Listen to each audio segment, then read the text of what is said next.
show that you've played or any one city that you've played in where you've just totally lost your cool because you're way too excited to play it? I used to live in Northern California, and Stevie Ray Vaughan would come up there, and he was playing about 15,000 to 20,000 seaters. And I was, 15 years old, and he used to say, "Hey man, why don't you get up on stage with me tonight? Why don't you sit in for a couple of songs?" And I would just get so nervous thinking about 20,000 people watching me with the greatest guitar player alive, But he would pretty much just force me up there. He was like, "Okay, the guitar is going to be there. It's right there on stage. My guitar tech's going to throw you out. I'll introduce you." And usually Stevie would sort of egg me on too by saying, before I got up, "The greatest guitar player ever, Doyle Bramhall." And then I would get up on stage and break 3 strings and not be able to play. I would have to say those were definitely the most exciting moments. And just recently playing with Eric, we started the tour off in Barcelona, and I remember just being extremely nervous. I haven't been that nervous since I was a kid, getting on stage with him, because I just wanted to get it right,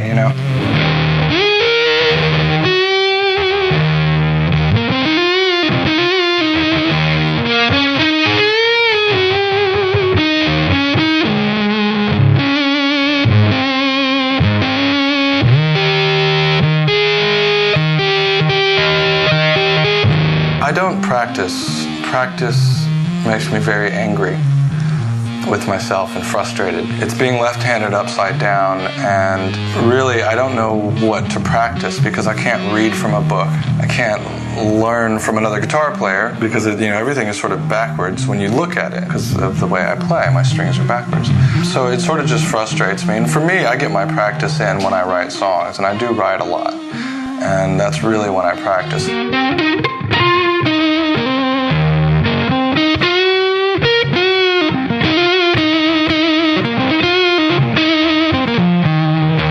I remember a quote by Pete Townsend. He was asked if he liked guitar players, what kind of guitar players, and he said, "You know what, I don't like guitar players, I like songwriters."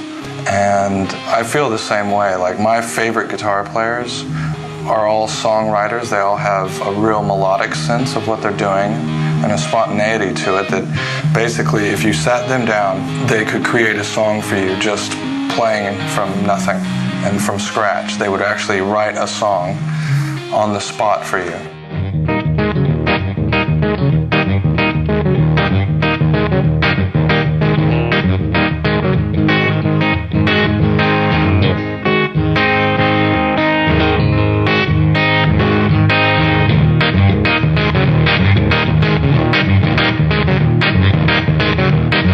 What gives you your ideas for music, and how long does it usually take you to make a song the way you want it? Writing songs really is a song-by-song experience because I can get an idea driving in my car down the street, and I'll get a melody in my head, and then I'll call my cell phone, leave that melody on my voicemail, so I'll remember it, and sort of start from there, get back home and say, what was that melody I was singing in the car? And then I'll take that melody and see if I can put some lyrics to it, and make a chorus to fit with that, and then vice versa. My first 2 solo records that I did, the songs were there, the songs were written, and when we went in I had such an idea because I had worked so much on the demos and the parts were all mapped out that there was some spontaneity to it because I never play the same thing twice. So the first 2 records were more song-oriented and the parts were all there. But my 3rd record, we didn't have all of the songs written because we wanted to actually write as we were recording and see what happened that way.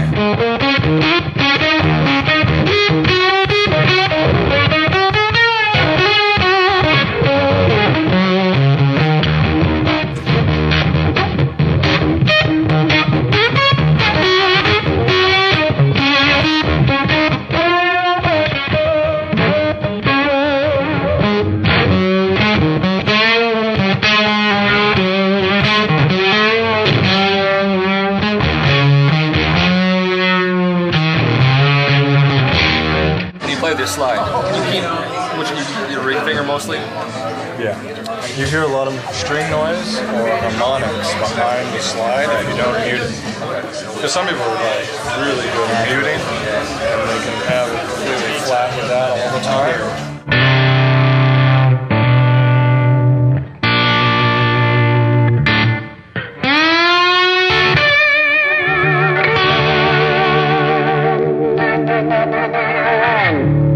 What's the most embarrassing thing that you've ever done in front of an audience? I was in the Fabulous Thunderbirds when I was 18 years old. I had this sort of 80s hairdo.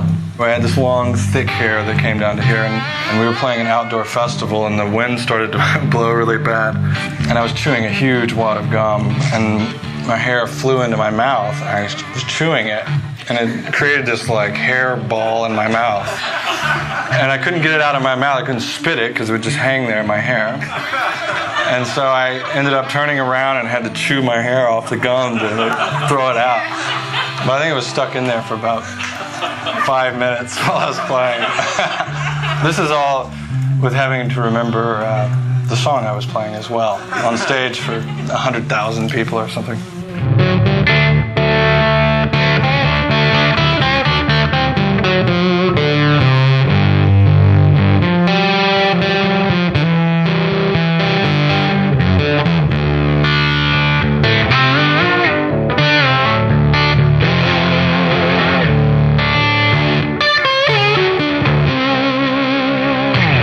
I tend to lean towards the funkier side of things. When I was growing up, my parents' album collection, which I tore through, consisted of Sly Stone, Donny Hathaway, the Beatles, the Stones, Dylan, and of course all the blues artists as well.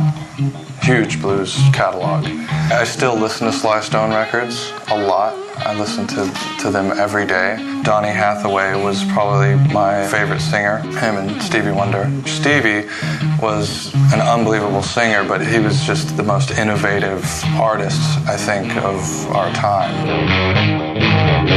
The way he recorded, the way he sang as a singer on these amazing chord progressions. Everything was sort of groundbreaking for Stevie. You know, the way he sang, the way he played clavinet, the way he played drums, the way he recorded it, the way he did everything himself had never been done at that point. And still has not been done, I don't think.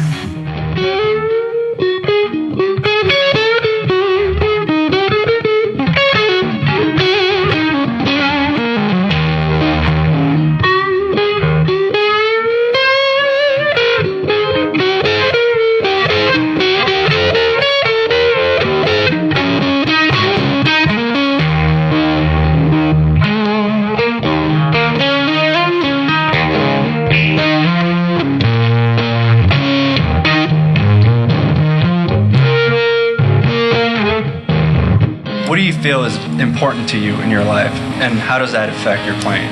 I think the priorities have changed over the years. My aspirations and goals are to make records, and make records that I love, and go out and play live.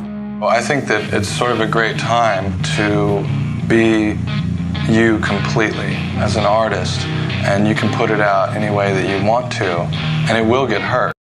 Right now in my life, I have a beautiful family with a beautiful wife and 2 little daughters, and that to me is the biggest priority. And I don't know, I'm trying to just do the biggest gigs I can so we can hire a nanny and get on the road, get the whole family on the road. You know, I want to make it work somehow.